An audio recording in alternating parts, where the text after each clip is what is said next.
Queridos, nós estamos na terceira semana do nosso calendário aqui da nossa igreja, desde o nosso retorno no dia 4 de janeiro, e na terceira semana também de uma nova série de mensagens, que provavelmente, pelo menos até este ano, vai ser a nossa série mais longa até aqui. Nós estamos prevendo 12 ou 13 domingos na série Recriados, é o título dessa série, que começou no dia 4, uma série cujo tema, o pano de fundo, é uma conversa sobre a nossa identidade enquanto seres humanos, criados por Deus e recriados em Cristo Jesus. Que identidade nós carregamos, como é que nós devemos nos enxergar e, consequentemente, viver a vida neste mundo que Deus criou a partir dessa compreensão da nossa identidade. Quando a gente fala sobre identidade, a gente está falando de como a gente responde às perguntas mais fundamentais sobre a vida, sobre a existência. Quem é Deus? Quem sou eu? O que é que me faz feliz? Como é que eu organizo a minha vida, vivo a minha vida no mundo, de modo a me sentir pleno, satisfeito, realizado com a maneira como eu encaro a minha existência.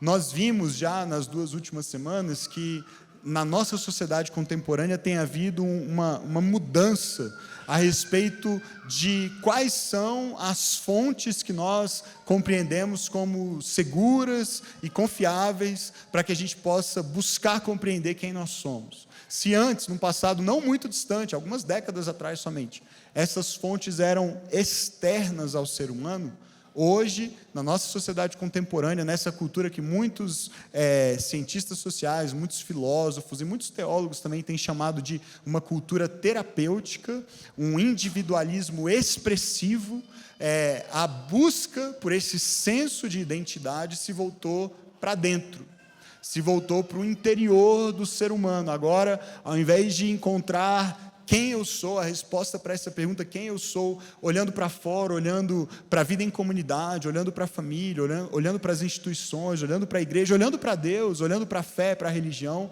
agora o ser humano busca responder essa pergunta, quem eu sou, olhando para si, olhando para o self, que foi o termo que a gente usou na semana passada, um termo que o Carl Trueman, no seu livro Ascensão e Triunfo do Self Moderno, utiliza esse self, que é uma palavra inglesa, se refere a esse senso de individualidade. Eu quero resgatar uma definição que ele traz aqui. Ele fala: o self moderno identifica-se na priorização da psicologia interna do indivíduo.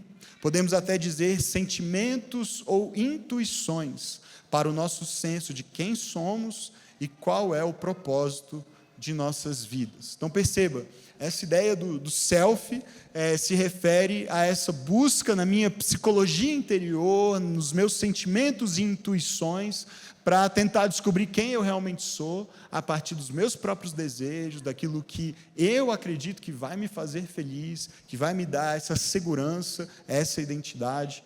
Nós percebemos esse movimento e falamos um pouco da maneira como chegamos até esse ponto na nossa cultura, na mensagem da semana passada. É claro, foi uma visão bem panorâmica, haveria muito mais a ser dito. O livro do Carl Trueman é desse tamanho, eu recomendo que você leia, tá bom? Mas não dá para a gente detalhar tudo aqui em um sermão, ou mesmo em alguns sermões. A gente vai avançar para tocar em outros assuntos, mas a gente concluiu que, nessas 2 primeiras mensagens, que enquanto essa identidade na modernidade é compreendida como algo que eu preciso construir e expressar a partir dos meus próprios sentimentos, desejos, intuições, Deus deseja nos oferecer uma identidade por meio de Cristo Jesus. E essa identidade é de filhos e filhas amados por um Pai que tem prazer em nós. Amém? Foi isso que nós vimos na semana passada, a partir daquele episódio do batismo de Jesus, quando uma voz do céu declara: este é o meu Filho amado, em quem eu tenho o meu prazer. E nós destrinchamos essa declaração do Pai a respeito do Filho, vimos que ela se aplica a nós quando nós estamos em Cristo, porque nós também nos tornamos filhos de Deus, e nós vimos que quando nós colocamos a nossa confiança em Jesus e recebemos nele essa identidade nos oferece tudo o que a gente precisa. Toda essa busca ansiosa por um senso de identidade é preenchida, é respondida em Cristo, porque nessa nova identidade nós recebemos individualidade, um senso de sermos vistos como quem somos, de maneira única, singular, também um senso de pertencimento, não estamos mais soltos no mundo procurando uma tribo, um grupo, um lugar para pertencer, nós pertencemos a este Deus, somos dele. Também um senso de paternidade, temos esse slide aí com esse resuminho desses 5, obrigado, um senso de paternidade, nós somos filhos de um pai, e é um bom pai que tem bons planos a nosso respeito, e independentemente da relação que tivemos com pais terrenos, podemos receber esse senso de paternidade do nosso Pai Celestial, e isso é muito importante para essa identidade que é formada em nós. Também amor é a busca, em nome de uma busca por amar, por ser amado. A gente tem visto muito desse self se voltando cada vez mais para dentro de si, para os seus sentimentos, para os seus desejos, mas é no Senhor e no amor do Pai que nós descobrimos que somos amados, já somos amados e não precisamos mais viver ansiosos em busca desse amor, dessa sensação de sermos amados por alguém. E finalmente realização, o pai diz a respeito do filho: nele eu tenho prazer, a vida dele me agrada, eu me alegro nele.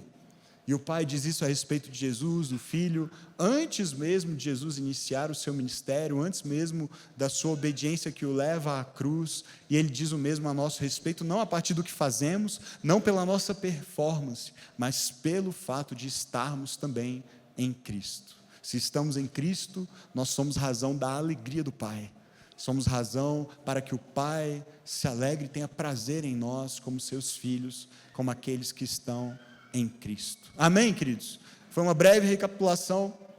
Ouça lá depois no YouTube ou no podcast, no Spotify, as 2 mensagens da semana passada aqui, porque esse mês de janeiro é um mês de fundamentos. Nós estamos estabelecendo os fundamentos da identidade cristã, os fundamentos na palavra de Deus, da verdade a respeito de quem nós somos, e em fevereiro e março essa conversa vai avançar para coisas mais específicas, tá bom?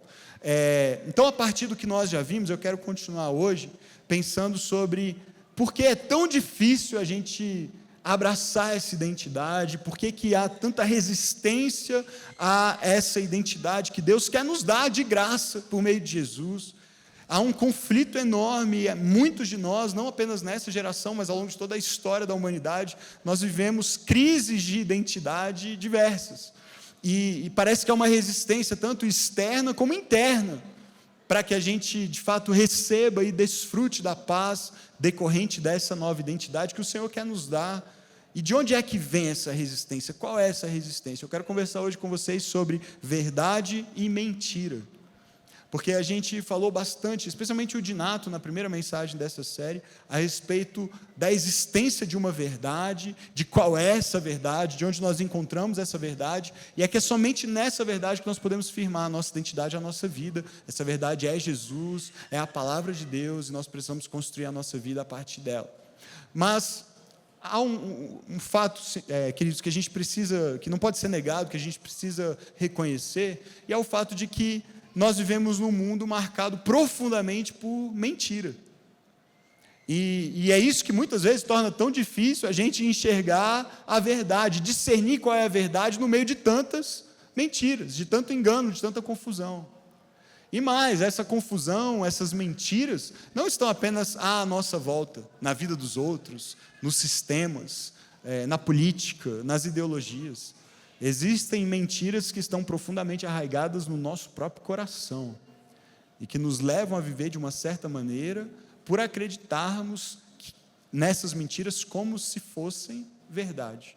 Então a gente precisa entender isso e identificar de onde vêm essas mentiras, quais são elas, para que a gente possa substituí-las pela verdade. Se nós queremos ter uma identidade realmente firmada em Jesus, precisaremos viver essa batalha da verdade contra a mentira. Nós conhecemos bem um versículo, João 8:32, em que Jesus diz: vocês vão conhecer a verdade, e a verdade vai fazer o quê?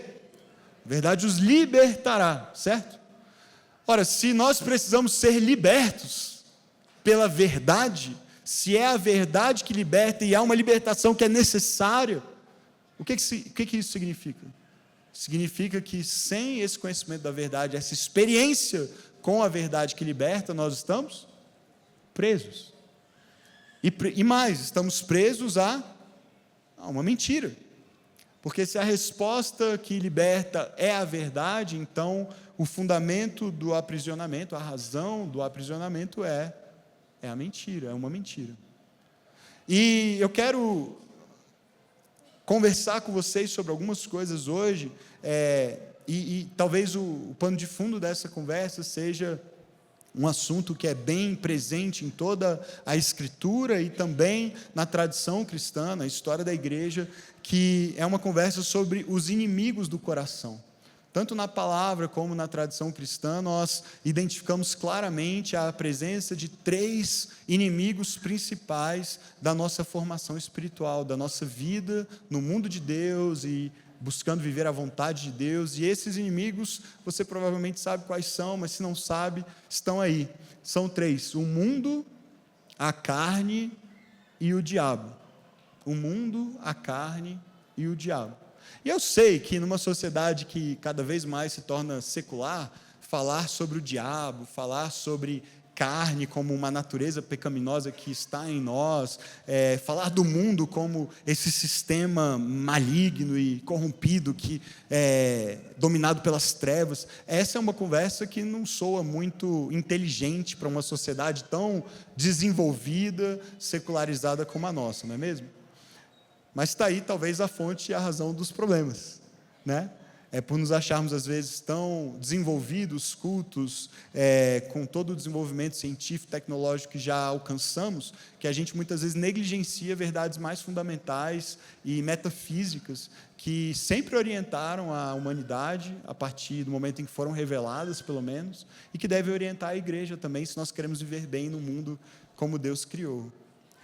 Na tradição cristã e na Escritura, teólogos e os próprios autores da palavra, ali, os escritores da palavra de Deus, usados pelo Espírito, sempre se referiram a essa tríade maligna, né, vamos chamar assim, para descrever uma experiência muito real para todos nós, que é a experiência, mesmo daqueles que amam genuinamente ao Senhor, a experiência de sentir uma resistência enorme no seu esforço de obedecê-lo, de viver segundo a sua vontade, de alinhar o coração e o comportamento à sua palavra. Há uma resistência, não é mesmo? Há uma espécie de batalha que acontece ao redor, nas relações, na vida comum, mas principalmente dentro de nós, na mente, no coração, uma luta constante, difícil de ser travada e vencida. Por que é tão difícil? Por que há uma resistência tão grande?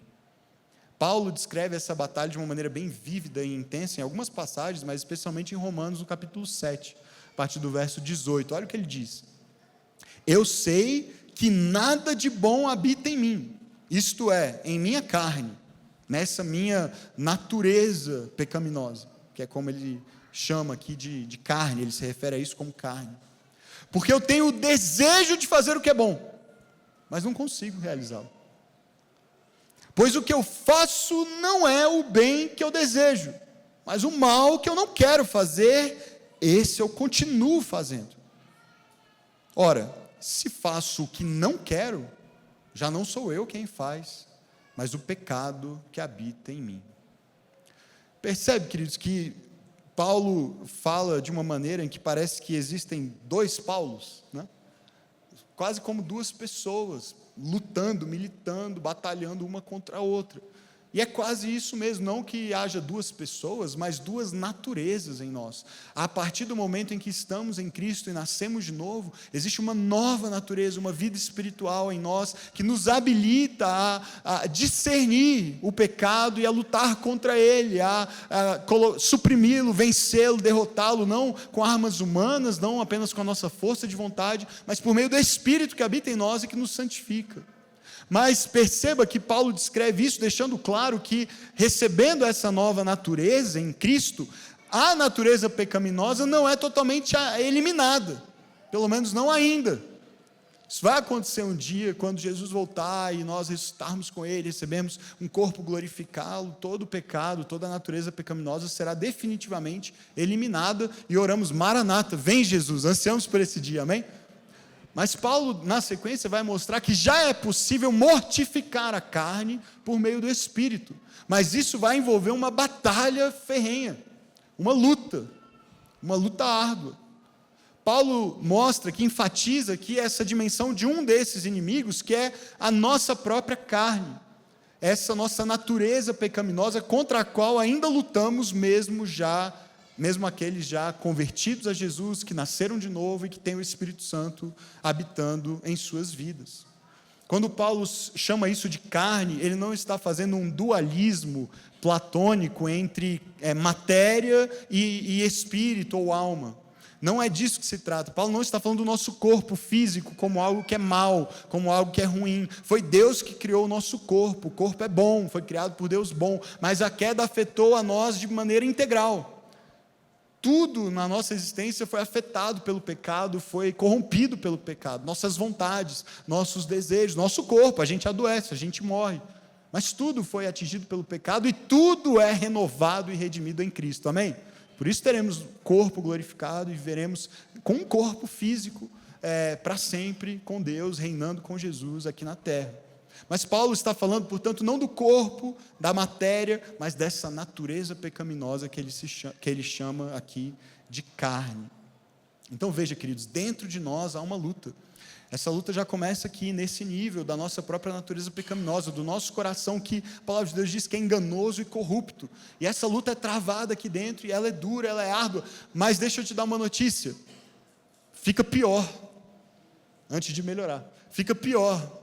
Porque além dessa luta interior contra o pecado, há outras dimensões de batalha, há outros inimigos também, como a gente viu, pelo menos esses 3 principais. Além da nossa carne, nós lutamos também contra o mundo e contra o diabo. E eu quero meditar de forma mais detida hoje com vocês uma passagem que está na sequência daquele conhecido versículo que nós já citamos, quando Jesus diz: vocês vão conhecer a verdade e a verdade os libertará. Isso está lá em João capítulo 8. E esse versículo é parte de uma conversa bem mais longa que Jesus tem com um grupo de judeus que o questionam a respeito de vários assuntos, e é basicamente uma conversa sobre verdade e mentira.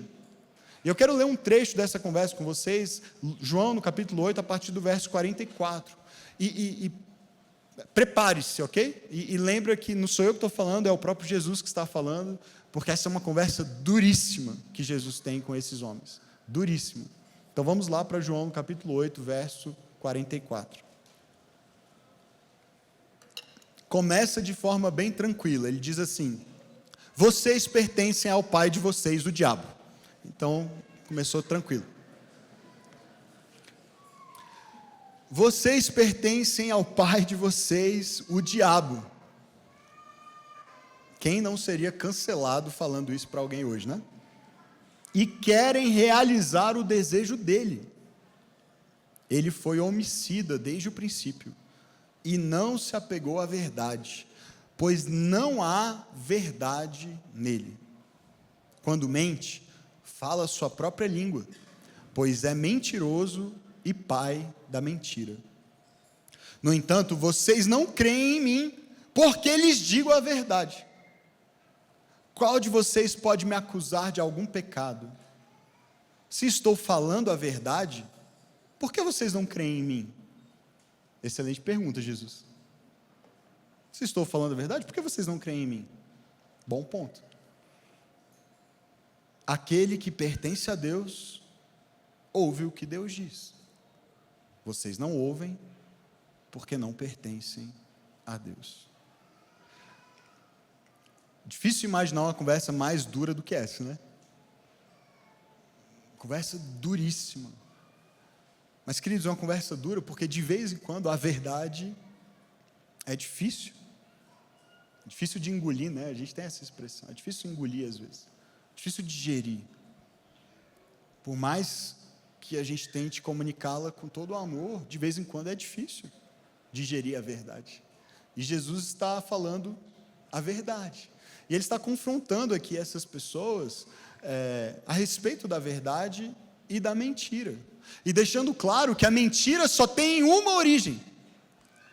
Só existe uma fonte de onde a mentira pode fluir. Da mesma forma como só existe uma fonte da verdade. Toda verdade é verdade de Deus, não importa na boca de quem ela esteja. Tudo que corresponde à realidade, à forma como Deus criou e estabeleceu as coisas, tudo isso vem de Deus, aponta para Deus. Mas toda mentira, queridos, não vem de Deus. Toda mentira vem do seu pai, que é como Jesus chama aqui o diabo, esse acusador. A gente não tem tempo hoje para fazer toda aqui uma teologia a respeito do ensino bíblico sobre Satanás, sobre os seus demônios e a forma como eles atuam, mas de certa forma essa é uma conversa sobre batalha espiritual também, porque veja, Jesus está revelando aqui algo muito importante a respeito de um desses nossos inimigos, que é o diabo. E o que Jesus está revelando sobre o diabo é que a sua principal estratégia para cooperar com essa nossa natureza pecaminosa que já habita em nós desde a queda, que nos faz, nas palavras de Jesus, querer realizar o desejo dele. Imagina, nenhum de nós provavelmente assumiria isso, dizer assim, não, eu quero realizar os desejos do Satanás. Alguém diria isso em sã consciência? Mas é exatamente essa a nossa condição, de acordo com o que Jesus está dizendo. Muitas vezes o desejo que há em nós e que nós queremos realizar não é o de Deus, e se não é o de Deus, é o de quem? O da nossa própria carne, atuando em cooperação com quem? Com o pai dessa mentira na qual a gente acreditou. De alguma maneira a gente veio acreditar nessa mentira, de que esse é o caminho para a nossa felicidade. Essa mentira só pode ter vindo do inferno, porque é um caminho de morte, não de vida. E nós alinhamos o nosso coração pecaminoso, já propenso a isso, a querer realizar o desejo não do Senhor, mas do nosso inimigo. Você percebe a gravidade disso? Por que Jesus é tão enfático aqui? Porque Ele quer nos libertar, amém? Ele quer que a gente seja livre da mentira, libertos pela verdade. E a gente tem que encarar as mentiras, para então vivermos a experiência de sermos libertos pela verdade. Jesus está dizendo, o diabo mente, e quando ele mente, ele está falando a sua própria língua, sua língua materna, porque desde o princípio a sua ação no mundo, e especialmente em relação à humanidade, foi essa, de gerar caos e morte a partir do engano, da sedução, da mentira. E veja em que caos nós nos encontramos, milhares de anos depois, por termos acreditado em algumas dessas mentiras, não é mesmo? Um caos, destruição, morte, guerras, conflitos. Tudo isso consequência de confundir a verdade com a mentira. Muitas pessoas banalizam uma ideia de batalha espiritual, porque existem aplicações ruins mesmo desse conceito às vezes. Então algumas pessoas acham que tudo o que acontece de ruim na vida delas é culpa do diabo, né? E aí, muitas vezes, se eximem de responsabilidade por suas próprias más decisões, porque deram ouvidos à sua própria carne. É bem verdade que o diabo fica feliz quando a gente faz isso. Mas é fácil, às vezes, terceirizar e botar a culpa nele e não assumir responsabilidade pelas suas escolhas, pelas suas decisões, pela falta de piedade, de sabedoria. Então, às vezes, a gente olha para essas pessoas que põem a culpa no diabo em tudo, de tudo que acontece, e a gente trata como uma ignorância, como algo meio raso ou superficial. Mas outras pessoas também minimizam demais a atuação do diabo e praticamente se esquecem dele, o ignoram. Ou só o reconhecem quando alguma coisa muito catastrófica acontece. Isso só pode ter sido obra do maligno. Uma possessão demoníaca muito evidente, uma catástrofe global, uma epidemia, uma pandemia. Isso tem dedo do diabo, do capeta nesse negócio. Mas, queridos, veja que interessante, esse é o ensino mais longo de Jesus, ao longo do seu ministério, sobre o diabo. A gente só leu um trecho, inclusive ele é mais longo. Mas esse foi o momento em que Jesus mais falou sobre o diabo, e como ele age. E veja que em nenhum momento aqui, Jesus citou possessão demoníaca, doença, catástrofe, certo? Quando Jesus ensina sobre o diabo, qual é o foco dele? A respeito da atuação desse nosso adversário?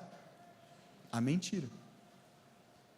Então perceba que é uma batalha que acontece não exclusivamente, mas talvez majoritariamente no campo das ideias, na nossa mente. E é uma batalha árdua, não pense que por isso ela é menor, mais simples. Na verdade, é o lugar mais difícil de vencer batalhas. É na mente, é no coração do homem. E o diabo, sabendo disso, usa dessa estratégia desde sempre, desde o princípio. A batalha espiritual é uma luta para crer na verdade em lugar das mentiras. Essa é a essência da batalha espiritual. Veja, não é a única maneira pela qual nós lutamos.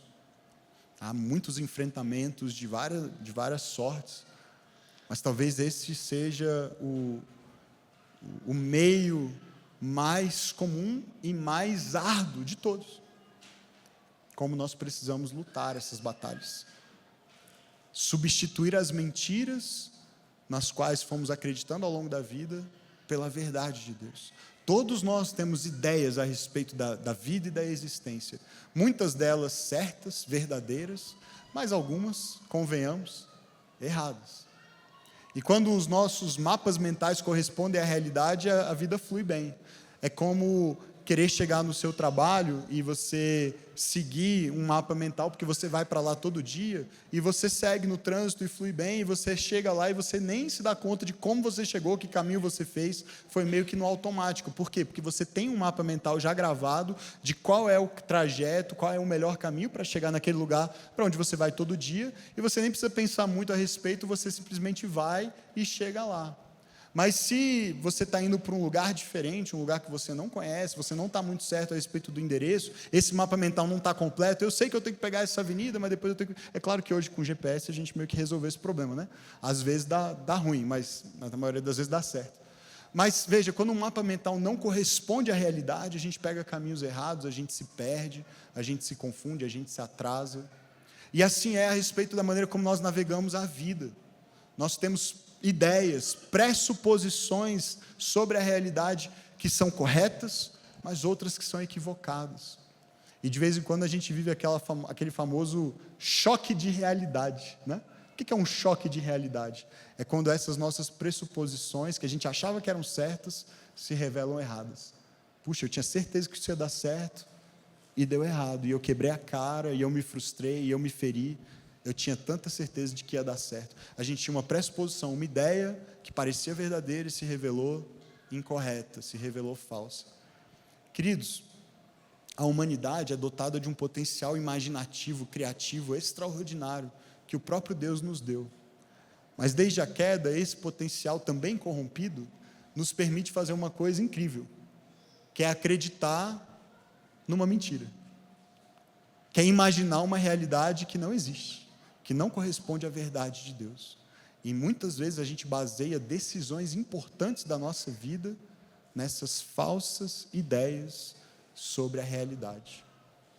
E aí isso gera dor, isso gera frustração, isso gera engano, isso gera divisão, confusão, às vezes crises de identidade.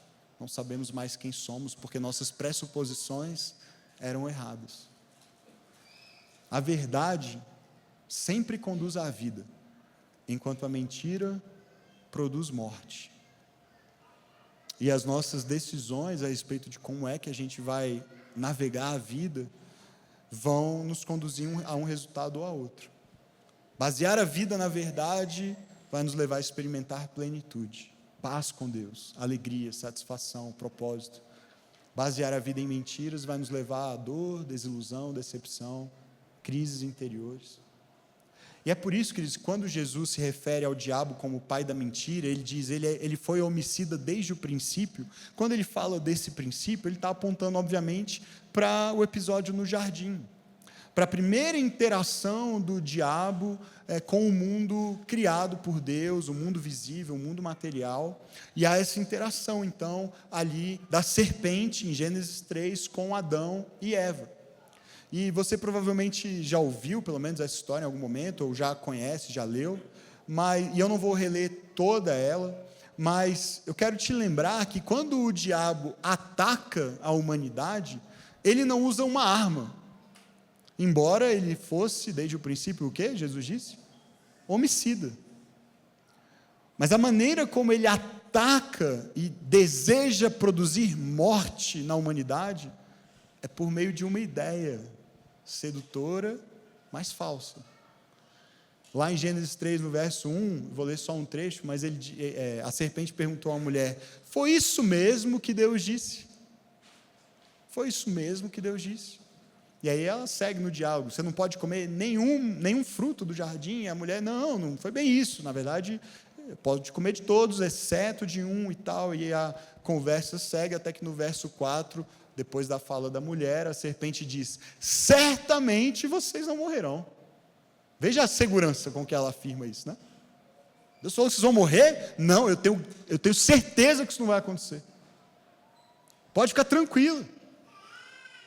Então veja, ela começa suscitando um tipo de desconfiança em relação à palavra de Deus. Será que foi isso mesmo que Deus disse? E depois ela afirma uma certeza, uma convicção que é absolutamente contrária àquilo que o Senhor disse. Uma mentira sedutora que começa pequena, sutil, com uma leve distorção da verdade, mas culmina na direção oposta, antagônica ao que o Senhor havia dito. No verso 6, então, a mulher seduzida por essa mentira, o texto diz: quando ela viu que a árvore parecia agradável ao paladar e era atraente aos olhos e, além disso, desejável. Veja que os nossos conflitos continuam os mesmos, né? Era agradável, atraente, desejável, para dela se obter discernimento, tomou do seu fruto, comeu e deu ao seu marido, que comeu também. Corresponsável. O engano da mentira levou a um comportamento de desobediência, percebe? O comportamento de desobediência é o ato pecaminoso, mas ele começa antes, quando homem e mulher se permitem ser enganados e acreditam numa mentira. Tanto é assim que quando Deus aparece depois do jardim, o homem e a mulher se escondem, Deus vai atrás deles, quer reconciliação, quer conversar, e eles estão fugindo, eles estão distantes, e aí Deus conversa com Adão primeiro, Adão joga a culpa para a mulher, e aí quando ele vai conversar com a mulher, ela joga a culpa na serpente, né? A gente continua fazendo a mesma coisa também até hoje. Vamos combinar? A gente terceiriza a responsabilidade pelos nossos atos. Mas a resposta da mulher é curiosa. No verso 13, na segunda parte, respondeu a mulher para Deus: a serpente me enganou, eu comi. A serpente me enganou, eu comi. E nós continuamos, queridos, sendo enganados pelas mentiras do inimigo, permitindo que o nosso coração seja seduzido, esse coração agora já propenso a essa sedução. E veja, essa cena, esse episódio tão fundamental na nossa história como humanidade, envolve as 3 perguntas mais fundamentais da vida. Quais são essas 3 perguntas mais fundamentais? Quem é Deus? Quem somos nós? E qual é a vida boa? Como viver a melhor vida? Como viver uma vida que me faça feliz? Basicamente, essas são as 3 perguntas fundamentais que todas as pessoas buscam responder, e os nossos esforços e empreendimentos na busca de construir e expressar a nossa própria identidade são fruto dessa busca de responder a essas perguntas. Nós estamos tentando responder essas perguntas, e a maneira como nós respondemos essa pergunta determina quem somos e como vivemos, certo? Quer tentemos responder essas perguntas com Deus ou sem Ele, olhando só para dentro de nós, isso vai determinar a maneira como a gente vai viver. E o diabo ataca Adão e Eva, mentindo acerca desses 3 pontos, exatamente acerca deles. Primeiro, em relação a Deus, o que o diabo quer fazer com que Adão e Eva acreditem é que Deus não é confiável. Percebe? Deus não é confiável. Por quê? Porque ele começa a suscitar essa pulga atrás da orelha. Foi isso mesmo que Deus disse? Tem certeza? Não é possível. Sabe, essa tentativa de fazer com que Adão e Eva parem e pensem uma coisa que eles provavelmente nunca tinham pensado até ali. Será mesmo? É mesmo. Por que será que Deus falou isso? Será que Ele falou mesmo? Será que isso é tão importante assim? Será que a gente precisa dar ouvidos Será que a gente tem um tipo de autonomia que nos permita pelo menos questionar? A gente tem só que acreditar. Deus talvez não seja quem Ele afirma ser. Talvez Ele não queira mesmo o melhor para os seus filhos. Em segundo lugar, a respeito de quem nós somos, a mentira, a sugestão enganosa que o diabo oferece é: ser imagem de Deus não basta. Ser somente imagem de Deus não é o bastante. Vocês podem ser Deus. Quem não quer ser Deus? É tentador ser Deus. E isso é muito curioso, queridos, porque de tudo o que Deus fez, somente homem e mulher recebem esse status, imagem de Deus. Mas a tentação de ser Deus fala mais forte. A mentira, o engano, a proposta. Por que se contentar em ser parecido com Deus, se vocês podem ser Deus? Eles dão ouvidos a essa mentira. Talvez ser só a imagem de Deus não seja bom o bastante. Vamos logo partir para ser Deus. E por fim, a vida boa, a sugestão do diabo é essa. Sabe como vocês vão encontrar a vida boa? Rompendo os limites. E aí o diabo teve o seu momento coach, motivacional, antes disso existir, né? Com todo respeito aos coaches, mas sabe o que você tem que fazer? Destravar o seu potencial. Vocês estão se limitando, vocês podem ser... Desculpa, exagerei. Estão se limitando. Não deixe ninguém colocar limites em você. Você pode ir além. Porque se limitar, tem essa árvore aqui, vocês não vão comer? Deus sabe que se vocês comerem dela, vocês vão ser iguais a Ele. Vocês vão deixar esse limite aí, transgrida, rompa, vá além. E veja, queridos, no mundo bom de Deus, limites são uma bênção. Limites definem quem nós somos, quem nós podemos ser, quem Deus quer que sejamos, e nos dão segurança e liberdade, porque a gente tem a ilusão de que é transgredindo os limites que a gente vai ser livre de verdade. Na verdade, a verdadeira liberdade está dentro dos limites estabelecidos por Deus. A gente pode transitar muito tranquilamente, com muita segurança, dentro das fronteiras que Deus estabeleceu. Mas é no anseio de transgredir os limites que a gente se perde, que a gente morre. O diabo ofereceu essa ideia. A vida boa, a felicidade, não vai ser encontrada dentro desses limites apertados que Deus estabeleceu para vocês. E veja, queridos, não tinha nada de apertado. Podem comer de tudo. Tem o mundo inteiro para ser explorado. Vocês estão num jardim, tem um universo. Não tinha nada de apertado.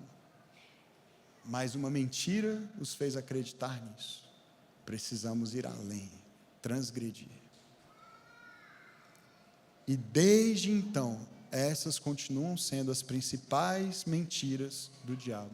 Ele quer nos enganar sobre quem Deus é, ele quer nos enganar sobre quem nós somos, ele quer nos enganar sobre qual é a boa vida, qual é a vida feliz, qual é a vida que vale a pena. E queridos, a sociedade secular, há alguns séculos, vem num esforço, tirar Deus da equação.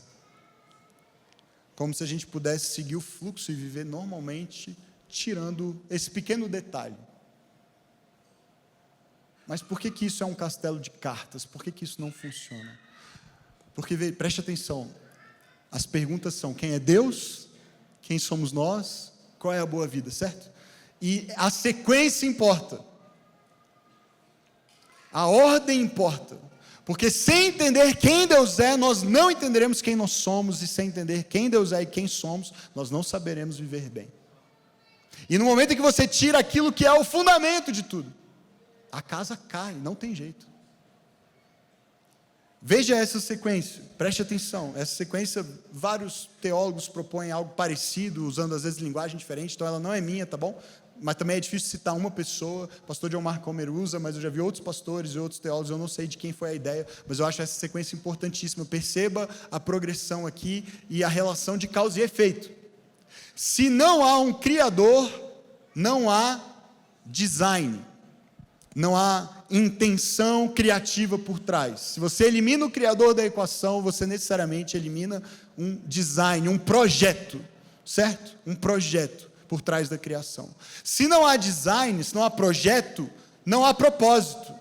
Porque o que confere propósito para qualquer coisa feita é o projeto, certo? Se você desenha uma cadeira, qual é o propósito desse projeto? Ser algo em que você pode se sentar. Tudo bem? Então, se você tira o projeto, você tira o propósito. Em seguida, se não há propósito, não há moralidade. E esse talvez seja um dos grandes problemas do ateísmo, desse secularismo ateísta. Por quê? Porque o discurso de moralidade não se sustenta sem um Criador, sem um projeto, sem um propósito. Porque se todo mundo vai morrer e esse é o fim e não há nada além, não há fonte maior, superior e absoluta de certo e de errado, é impossível estabelecer uma moralidade sem um fundamento criacional. E se não há moralidade, não há prestação de contas, e a gente começa a chegar no retrato da nossa sociedade contemporânea. Não há prestação de contas, se não há noção de certo e errado, se quem estabelece o certo e errado sou eu mesmo, olhando para dentro de mim mesmo, quem pode me cobrar pelas decisões que eu tomo, pelos comportamentos que eu tenho? Ninguém. Fui eu que decidi o que é bom e o que é mal. Veja que é a mesma árvore que a gente continua comendo do fruto até hoje. Discernir bem e mal. A escolha é minha, não é de Deus. Comer da árvore do conhecimento do bem e do mal é isso. Eu decido o que é bom e o que é mal. Eu decido, não Deus. E a gente continua fazendo isso até hoje. E aí, qual é o problema? Não há prestação de contas. Se não há prestação de contas, queridos, o resultado só pode ser um. Nós estamos de volta ao caos.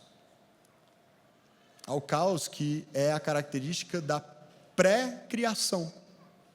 A terra era sem forma e vazia. E o Criador estabeleceu ordem e propósito. E preencheu. E a gente quer caminhar na contramão da história. E a gente chama a nossa caminhada na contramão da história de progresso. É curioso como é viver longe do Senhor, longe de Deus, longe dos seus planos. A gente inverte as coisas. Tudo não passa de uma grande mentira. Se não há um Criador, não há mais nada. E como a gente quer uma sociedade em que a prestação de contas seja completamente eliminada, afinal, ela impõe limites. Aí a gente tem que remover o Criador da equação. E é por isso, queridos, que a gente precisa discernir quais são os nossos inimigos e como é que essa batalha se trava. O pastor John Mark Comer diz assim: a estratégia do diabo é usar ideias enganosas que atuam sobre desejos desordenados, que são normalizados em uma sociedade pecaminosa. Eu acho essa explicação excelente, porque ela inclui os nossos 3 inimigos. Tem alguém que mentiu desde o princípio e continua mentindo. Uma ideia enganosa é lançada, às vezes sutilmente, mas alguém acredita nela. E esse alguém somos nós, por causa dos desejos desordenados do nosso próprio coração pecaminoso. A gente quer acreditar, parece bom. A gente confunde prazer com felicidade. Então a gente compra a mentira. E no momento em que a gente compra a mentira e vive a partir dela, uma sociedade também pecaminosa faz o quê? Normaliza, aplaude, valida os nossos comportamentos, sejam eles quais forem. É isso mesmo. Seja autêntico, viva do jeito que te faz feliz. O que obviamente é uma mentira, mas é a verdade espalhada. Nós pecamos porque nós acreditamos, como Adão e Eva acreditaram, numa mentira a respeito do que vai realmente nos fazer felizes. E temos dado ouvido a essas mentiras desde o princípio.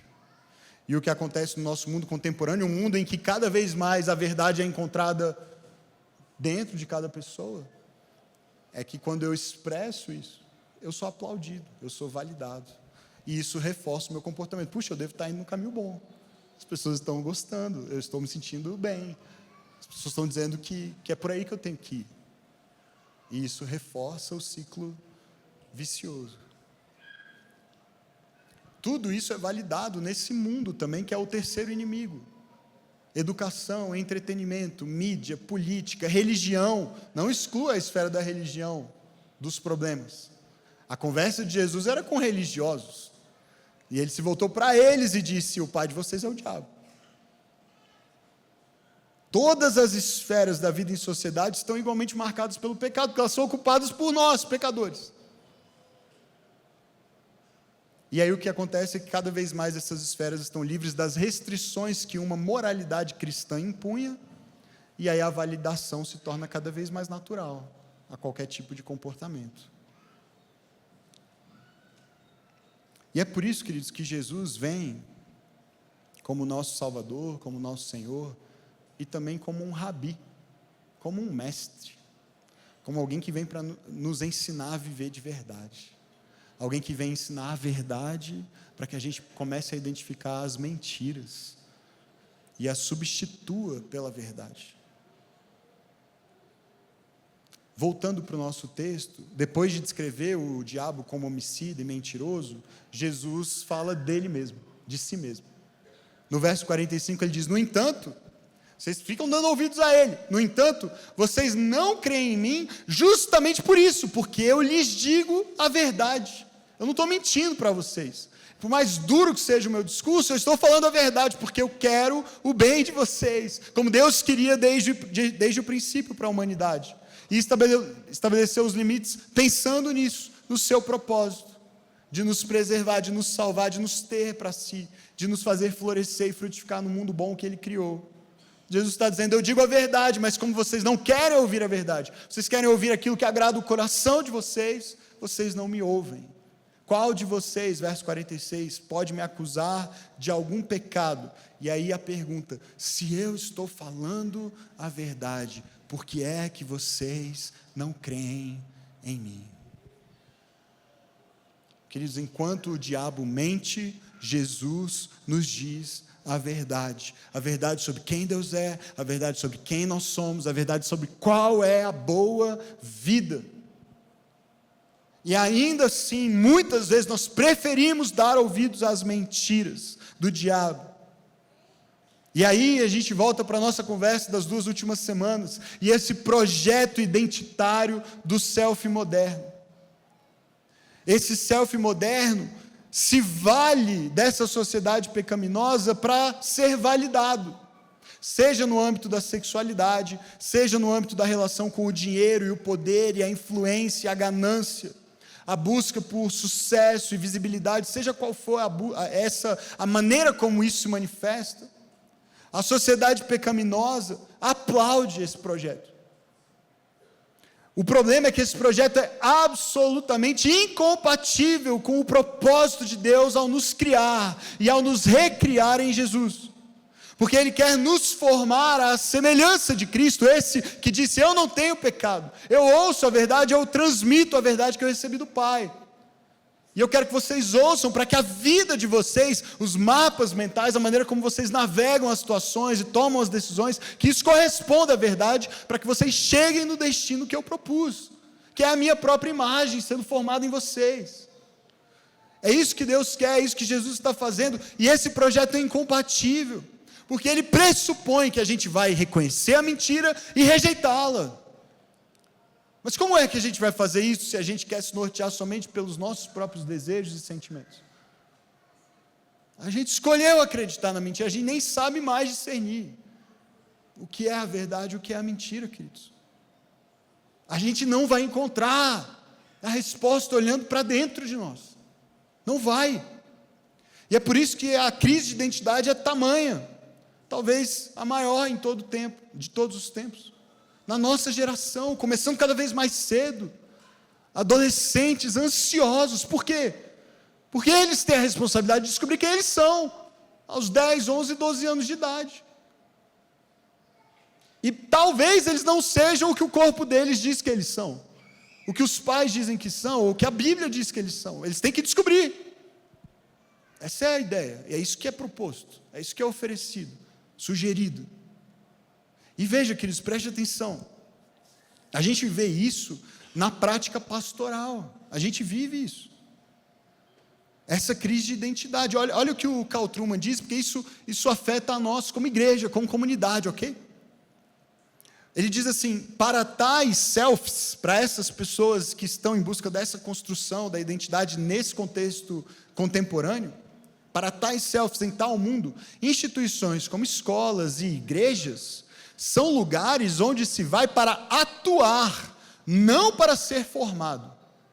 Ou talvez melhor, onde se vai para ser formado por meio da performance. Veja, o que ele está dizendo aqui é muito importante, é muito grave. Ele está dizendo o seguinte: para o self moderno, você vai descobrir consigo mesmo, na busca interior, quem você quer ser. E aonde quer que você vá viver a sua vida e estabelecer suas relações depois, você não vai lá para alguém dizer para você como você vai viver. Você vai lá para performar a vida que você já escolheu. E qual é o papel desses ambientes, então? Validar, simplesmente. Aplaudir, reconhecer, aprovar. E fim, confrontar, sugerir que talvez você tenha tomado decisões equivocadas, é uma afronta à sua individualidade, à sua liberdade e às suas escolhas. Então, queridos, a igreja cada vez mais deixa de ser um espaço de formação, e outras instituições também, para ser um lugar só de atuação. Eu vou lá porque me faz bem, e se parar de me fazer bem, eu paro de ir. E aí de quem tentar dizer como eu devo viver. Você percebe as implicações? Isso é o dia a dia, queridos, da nossa prática pastoral. A igreja como um lugar, uma comunidade de formação espiritual, de discípulos de Jesus, fica completamente comprometida na sua missão, se é isso que ela é. Diante desse projeto identitário do self moderno, ela não pode cumprir sua missão. E aí muitas pessoas têm abraçado essas ideias, e aí vem com uma indisposição cada vez maior de serem confrontadas, exortadas.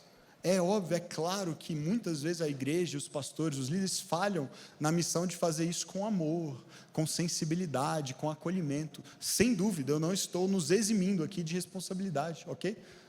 Mas a questão muitas vezes é que não há abertura, não há disposição para o confronto amoroso. Porque o confronto amoroso ainda é confrontador. Não tem como não ser. Porque nós precisamos, queridos, uns dos outros, ou não? Para perceber em que áreas nós ainda não fomos formados à imagem de Cristo, e temos de nos arrepender, e mudar, e abrir mão, e renunciar, e confessar, e que bênção ter alguém para nos ajudar a enxergar os nossos pontos cegos, e as mentiras nas quais nós acreditamos.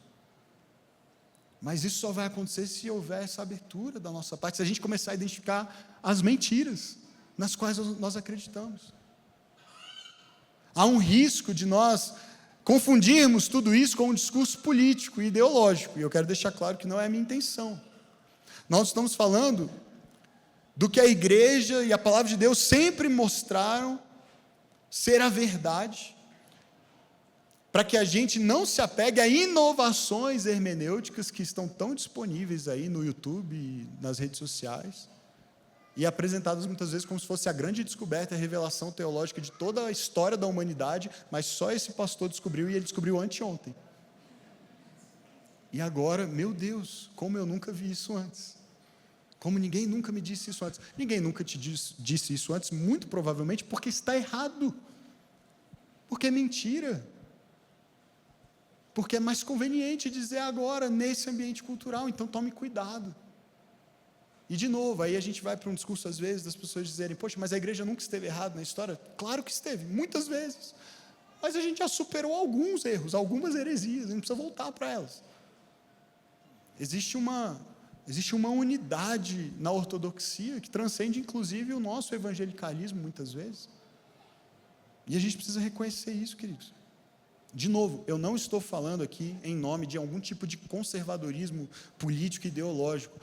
Preste atenção, porque talvez você esteja todo animado aí, achando que é isso que eu estou fazendo aqui, e você gosta dessa abordagem. Preste atenção, porque agora eu aperto você também. Porque um movimento político conservador tem tantas mentiras quanto o progressista. Ou não? Mentir é um problema generalizado, até onde me consta. Trabalhar com mentira não é mérito ou exclusividade de um lado ou de outro. Eu não estou falando sobre política. Eu estou falando de assumirmos o risco de viver em comunidade, acreditando que Jesus e a sua palavra são a verdade sobre a qual nós queremos fundamentar a nossa vida. E isso é um risco, porque às vezes a gente vai se indispor com a direita e com a esquerda e com todo mundo, para seguir Jesus, para ficar só com Jesus, para ser fiel. Nenhum projeto de poder humano, queridos, cabe, o evangelho, melhor, não cabe dentro de nenhum projeto de poder político terreno. Ele é muito maior e melhor. A verdade de Deus é a verdade sobre tudo, não sobre a economia, sobre sexualidade, ou sobre relacionamentos, ou sobre outras bandeiras e causas que nos são importantes, mas sobre tudo, sobre todos, em todos os tempos, em todos os lugares. E é essa verdade muito maior que nós queremos nos apegar. O Carl Trueman diz assim: aquilo que impede a expressão externa de meus sentimentos internos, aquilo que desafia ou tenta falsificar as minhas crenças psicológicas sobre mim mesmo e assim perturbar minha sensação de bem-estar interior, ele está falando desse projeto do self moderno, é visto por definição como prejudicial e deve ser rejeitado. Isso significa que as instituições tradicionais devem ser transformadas para se conformar ao self psicológico e não vice-versa. Percebe a gravidade disso? Quem tem que mudar é a igreja. E eu não estou falando da versa, estou falando da igreja de Jesus. Ela que tem que mudar e atualizar as coisas para que ela se conforme a como eu me sinto e como eu quero viver a minha vida. Não sou eu que tenho que mudar e me arrepender, não. Esse é o tempo, essa é a realidade, essa é a cultura em que nós estamos, certo? Mas, queridos, eu quero propor hoje que Jesus continua a perguntar para mim e para você: se eu estou falando a verdade, por que vocês não creem em mim? Se eu estou falando a verdade, por que vocês não creem em mim? Por que vocês escolhem acreditar em outros, em outras coisas, em outras ideias que não correspondem às minhas? É isso que a gente vai ter que decidir, igreja. Em quem nós vamos acreditar? Em quem nós vamos acreditar? Talvez você diga: eu creio em Jesus, pastor. Crê mesmo? Porque crer na Bíblia não é simplesmente assentir a um conjunto de ideias, mas é depositar sua confiança em alguém, entregar sua vida a essa pessoa, obedecê-la, se submeter a ela, mesmo quando e principalmente quando é muito difícil, mesmo quando vai custar, mesmo quando isso vai te tornar menos popular, menos amado, menos aceito por algumas pessoas. Isso é crer, isso é confiar. Jesus continua a perguntar: se eu estou falando a verdade, por que é que vocês não creem em mim? Eu oro, queridos, para que não seja essa a pergunta que Ele vai fazer para a Igreja Batista Vértice, amém? Não seja essa a pergunta que Ele vai fazer para a gente. Que nós sejamos uma igreja que ouve a verdade, que conhece a verdade e que diz: Senhor, se é assim, amém. Eu creio, eu obedeço, eu me submeto, eu me arrependo. Eu quero viver a Tua vontade, não a minha. Eu quero ser quem o Senhor diz que eu sou não quem o mundo diz que eu sou, não quem o meu próprio coração diz que eu sou. Eu quero me tornar em Cristo a pessoa que o Senhor planejou que eu fosse. Vamos orar? Feche seus olhos.